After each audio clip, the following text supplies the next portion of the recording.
Hello, we are Geeks Assembled, and I'm joined as usual by Susan. Hello, Susan. Hello. And this week we are discussing a 2012 movie which was supposed to start a big franchise, but it didn't do too well at the box office, so it stalled after the first installment of this movie. Based on the book Princess of Mars by Edgar Rice Burroughs. There we go, yeah. As we all know, Edgar Rice Burroughs, creator of Tarzan, but his other famous creation was John Carter. And this is the first chapter in the book of John Carter. So we'll go over to Susan and her opening thoughts on this. Over to you, Susan. Hello, Lee. Hello, assembled audience. Yeah, this was based on a 1912 book, 1913, something like that. It's basically before they started, before the science fiction world started breaking out into these franchises. This was a series of stories that was combined into a book, and the Princess of Mars, or Barsoom, Barsoom being the planet Mars, and this minor 49er before he had become a rich man. He had set aside a bunch of time to explore this cave, which he believed would have massive gold pieces in there, more than nuggets, like whole gold stones, not gold ore, but gold, uh, pure gold in solid form. And so, because of this conviction, he went and stayed there. He was protecting it from the other prospectors. And this one day he went out, and then he came running back to his cave, chased by a bunch of Apaches. And in this story, the Apaches were basically faceless and nameless. But the interesting thing was that this group of folks in Mars, that he ends up going through a portal in this cave that is controlled by someone on Mars. Basically, transported him to there, and he got up, and he was paralyzed, and then he was sort of let go, or he was, was affected physically. And then he met some strange characters. First of all, the first thing that he did when he met these characters was, you know, basically disrespecting them. But then he came to figure out that they were as astute as his friends were. And then he runs into a woman who is part of another kind of clan, and she becomes his paramour, and he spends the rest of the time trying to win her. And this particular story was written by some folks, screenplay written by the same guy who directed it, this guy Andrew Stanton, and it was starring a guy named Taylor Kitsch. And I never heard of him before.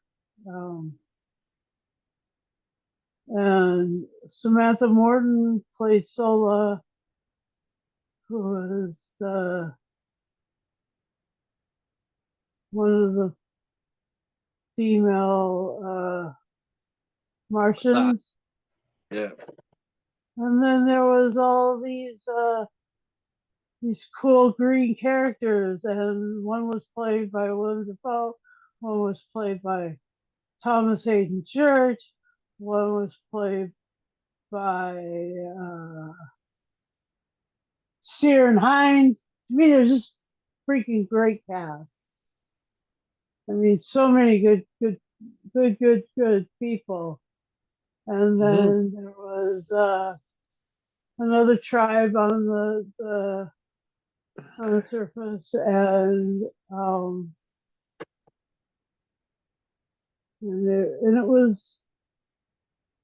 it was basically a battle between those two tribes, the tribes that looked human and the tribes that looked Martian. And they think that the tribe that looked human was because humans had involuntarily sort of stepped through the portal and contaminated it. But that's something that their scientists had said, but I mean, the character of John Carter wasn't an intellectual. He wasn't super smart. He didn't have any of that. He just had the ability to reason his way around language and culture. And I guess that's a pretty neat thing, in many ways. But this was just something that was like, I mean, what was his perspective? And so I'm just gonna like pass it back over to Lee and find out what he thought about John Carter from his perspective. Yeah. I mean, I don't understand why this failed at the box office because it's an amazing, spectacular movie, visually stunning. Um, I I've read somewhere that the promotional side of it was really non-existent, and that's not like Disney, is it? But yeah, I mean, it starts off on Mars, and then it goes into the old West, doesn't it? John Carter trying to escape the cavalry soldiers um, who are trying to recruit him.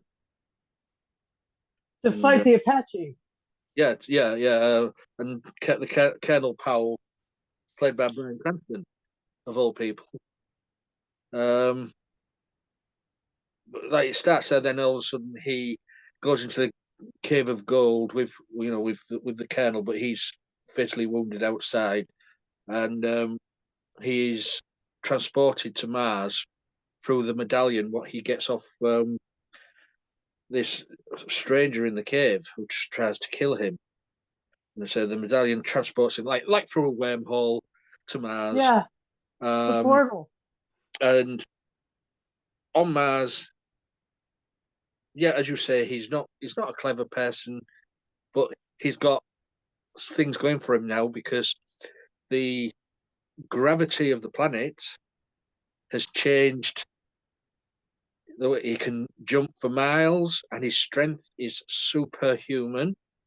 Yep. I wonder if these some certain comic book writers got the idea of Superman from the book back in 1912. Huh. Yeah. Leap tall buildings, because Superman's powers only came from him going to Earth, and it was totally different to the way Krypton was. And the differences affected the way he could fly, he could strong, he could jump Right. tall buildings. I'm wondering, they must have sort of thought we'll put some of this into Superman. That's really good. But yeah, you've mentioned the tribes of you've got is it the Tharks, which are Yep. the green four-armed aliens. Samantha Morton as Sola, William Dafoe, uh, Thomas Hayden Church is the bad one. Then you've got the Helium, the Jedix of the Helium, played by Kieran Hines and James Purefoy. And then you've got Dominic West as the bad guy, as Jeddick of Zondanga, who wants to marry the princess just to control the planet. Yep. And then you've got Mark Strong. As soon as I saw his name in the cast, you've got a great book. Mark Strong, um, playing Matai Shang of the Therns. Him who is controlling everything from behind the scenes, like a puppet master. Who can visually change appearance just because of his amulet. Um, yeah, it's great. It's a great story. It's got a little bit of you got feel a little bit of Dune. You feel a little bit of Star Wars. Um, it's a shame that those movies sort of came beforehand, but the book came before them lot. So you're wondering if there's people like Mr. Lucas and other people like who's Herbert for June, sort of, as I said about the Superman thing, taking this little bit element here and put it into their saga, which I've got no problems with. Um, it's a shame the franchise didn't go anywhere because a sequel to this could have been amazing, carried on the story. And there are like 7 or 8 books in the series. 11, I think there is. 11. Yeah, yeah. So they could have adapted some more, but as I say, somehow the promotional side didn't really happen for it. And that really means for me that someone didn't have interest or didn't have wasn't feeling the movie. But then why do you put all the money into it? No. Why make it in the first place if you're not going to promote it? But yeah, I know what you mean. It was all about Taylor Kish. I'd never heard of him. He's more of a TV actor on TV shows and series. He's done a few films, but he's more at home on the TV apparently. Um, I mean the creature designs are amazing, and say the way the designs of the ships, the flying machines, the sort of crystal or glass sort of like feathers fly because of the sun, solar powered flying machines, which I thought was a great idea. And say They that, were so cool. yeah, the design of them was brilliant. I mean, I've never read the books, but I'm wondering if the designs were put down in print in the book or the They design. are Yeah. they're described as sort of like gossamer wing or something like that. They did the design, well then. Yeah, Um, it was. yeah, yeah, I liked it. It was a good fantasy action sci-fi. Um, just put your feet up and enjoy it. So back to you, Susan. All right. Well, the thing I was noticing is that in the cast there was also folks that you hadn't, that didn't have big parts, but they were there. There were Yes, people like um, David Schwimmer, yeah, John Favreau, and Art Malik. yeah. Blink and you miss them. Yeah, I mean, Art Malik is a big British actor. And Yep. while I was watching it, he was in sort of one little scene, and he didn't really say much. I think, well, what? Why are you in the movie? I wonder if there's a lot of being cut out of the movie. Yeah, that's You don't, I mean, possible. yeah, you mean you don't get actors in and then don't give them anything to say or do. Yeah.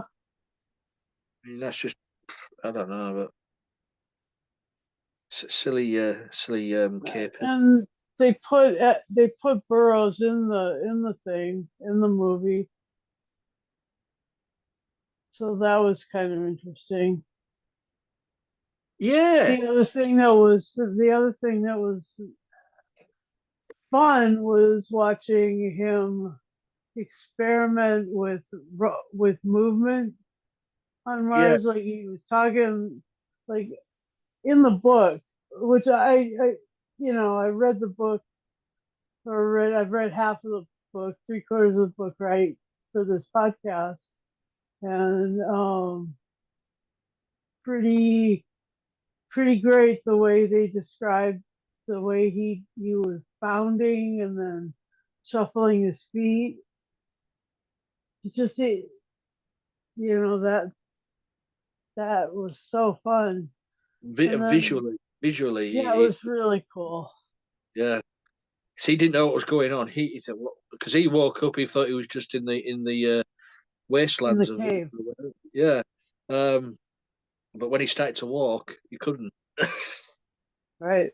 because of the gravity of the planet. And then there's like the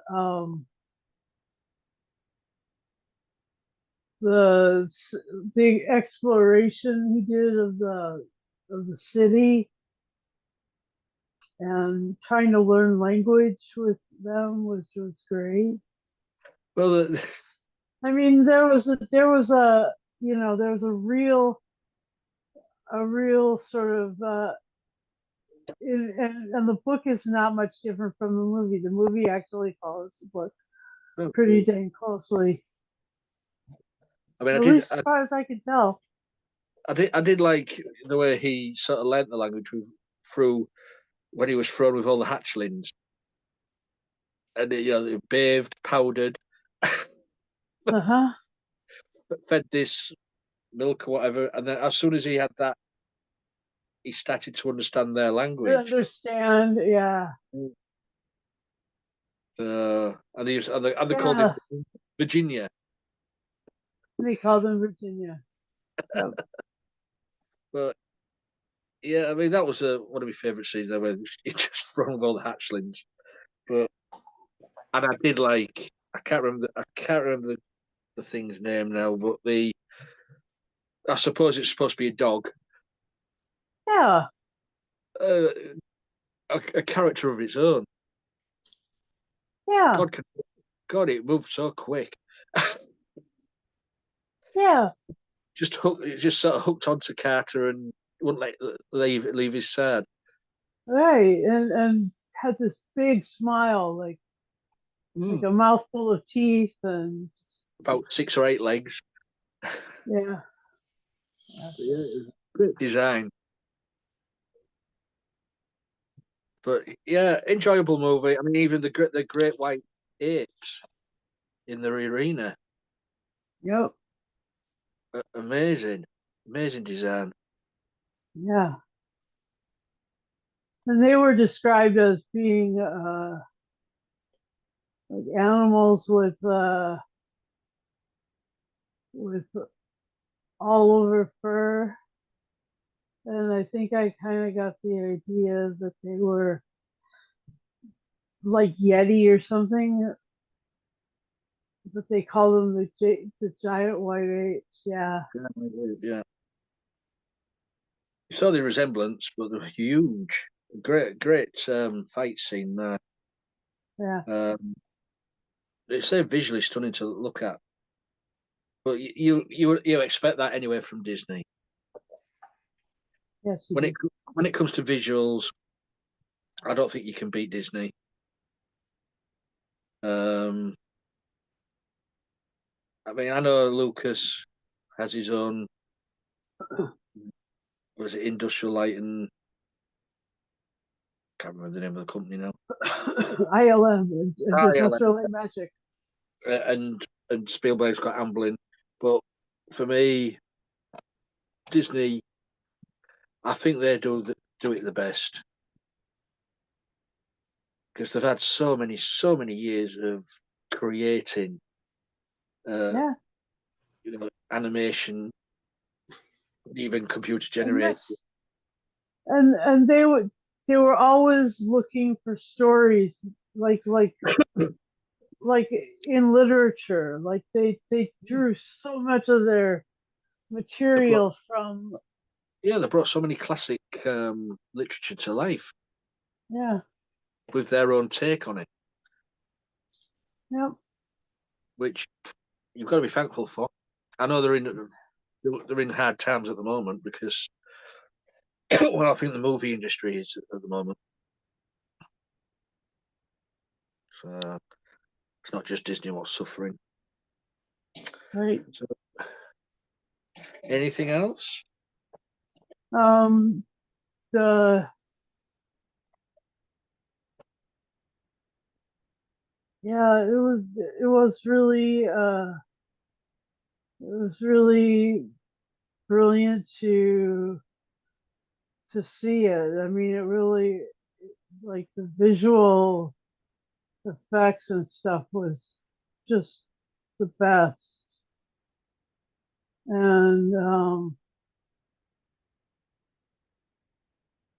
I loved the ships.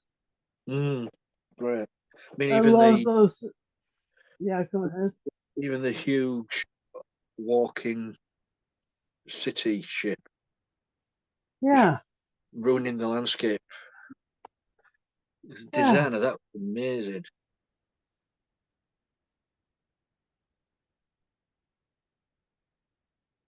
yep. And the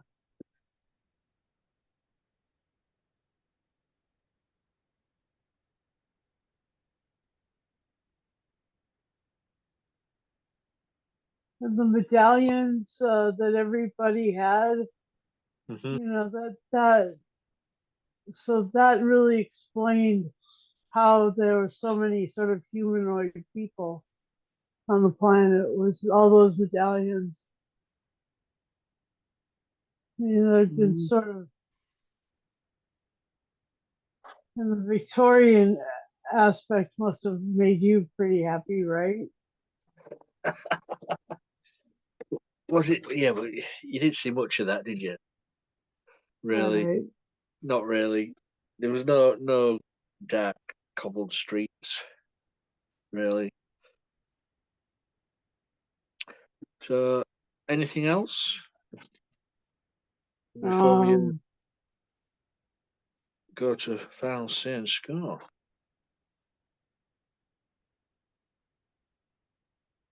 yeah, I loved how they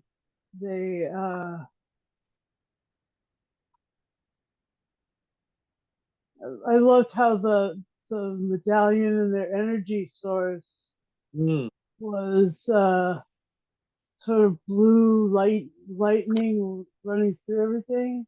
Like blue veiny lightning, wasn't it? Uh-huh. When that where they went into this, well, I can't remember what it was, but it looked like a tree coming out of the water. But they stood on top. It opened up, and inside was all the vein. Standing out there, there was like the map of all the planets. Right. So the design was amazing. It really was. Yeah. So it's just a shame we only got one. And Earth was called Jarsum, Yeah. and I guess Mars was called Barsum. Hmm. I don't know what Sum is, but maybe world. To be honest, I wouldn't know. Or maybe unless it's just a made up word. Yes, I know. You know what these writers And like. and Burroughs wrote so many cool things. I mean, he wrote He wrote the Tarzan stories, and he wrote these 11 books on the planets and stuff. The excuse me. So yeah, it was it was uh it was really fantastic to I was I needed to find the book right away and make a quick listen of it because I didn't understand some things about the decisions. I thought that they had pretty much made the characters really two dimensional, but they weren't. They were actually just they were just in their reality. They were narrow focus. They were Mm, just these. There were these simple people doing extraordinary things and living through extraordinary times. And that to me was really something. yeah, I'm just looking at the marketing on this. It says here, John Carter's marketing has been called one of the worst marketing campaigns in movie history. The filmmakers Oh, believe the filmmakers believe that the decisions made in marketing the film were the primary reasons for its failure. A new studio executive team with minimal experience in that side of business was in charge and not as emotionally invested in its success. oh, maybe Bob Iger's first attempt at ownership or whatever. And unbeknownst to them as well, Disney CEO Robert Iger had already Bob begun Iger, to with George Lucas about buying Lucasfilm and the Star Wars franchise. So eliminating any incentive the company had to launch a successful competing film franchise. right? Yeah. Yeah, So really, the marketing for this was absolute zero. yeah, Wow. How to kill a movie? yeah. What did it get at the box office? Right, the budget was about 306 million. Box office 284 million. Oh hell, definitely bombed then. Yeah, So yeah, so shall we go to final say and score on John Carter? yeah, I mean, it was called John Carter, but at the end of it, it came up as well, John Carter on Mars. So I wonder if the yeah. title was changed or it's a bit. I thought that was a bit strange when the credits came up. Well, it's the book is a Princess of Mars, Yeah, I know. so it's really not. It's like it's Yeah, all about it's all it's all about about Captain the Carter. But yeah. anyway, we digress. So come on then. What's your final say and score on John Carter, the movie? Um, yeah, that is a really piss poor attempt at marketing scheme. My my feeling for this movie is that I mean I liked it well enough to grab the book right away. Oh, So I mean like it's got some cleats. It's got it can run pretty fast and jump pretty high. So yeah, those things are great about it. I'll give it a I'll give it a nine. Nine of those city ships, those marching ships, which the form of those ships became the form of the spice collectors on Dune, Yeah, which is fun because you needed to have those come back around, and so yeah, and I enjoyed it a lot. It was really good. cool. Um, I enjoyed it. It's a great story. Great. It's not a hard story to follow. I say visually stunning. Um, now I understand why it failed at the box office. It wasn't the movie's fault. It wasn't the actors' faults. It's down to the company what made the damn thing.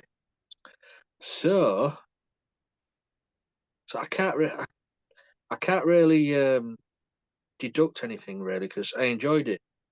Um, so for me, it's 10, 10 medallions out of 10.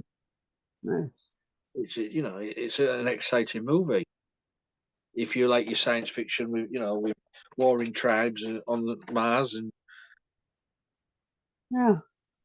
a great What's big really video. great is that they show it really was the redemption of someone in the Confederacy Yeah. also. Yes. He learned to get way past his any bigotry, because I mean he was super sucked into all the different kinds of beings on Mars. Mm. Am I right? I'm right about that. You're not often wrong. Redemption arcs. Mm. You're not often wrong, Susan. But, but usually when you are, I tell you, I know. and that'll be the next cast. Ha ha. You think so, yeah. Ah. But anyways, that's another cast. Um, Thank you, Susan, for joining me. Oh yes. It's always fun. Um, we would like other people in here because me and Susan now have been doing this on our own for a good, could be 3 4 years now. That's all right. Yeah, I mean, we did start off with a group full of people, but Mhm. people leave, people go, people decide they don't want to do it anymore. Um, but me and Susan have stuck to it because we've got nothing better to do in our lives. Uh, And it is incredibly geeky. You just have to understand. yeah. But yeah, That's all. we would like some company when we're doing this. I think maybe Sure if it's only thing. two more people, whatever, please get in touch with us. Let us know. Get in touch on this bottom of this video. Leave a comment. You'll find it on all the social media platforms. We share it about. Just leave a comment. You'd like to be on joining us. You just have to be an 18 plus. Because some of the things we review asked to be for that age. So all you need is a working camera and microphone on the device you use, and we'll get you in. Also, please remember press the bell notification button on the YouTube channel. Oh, ding, ding, ding, ding, and you'll get notified every time we put a video. Is that it? Is that everything? I think so. So until next time, folks, look up to the stars. Think of what life is up there. Eh? Bye for now.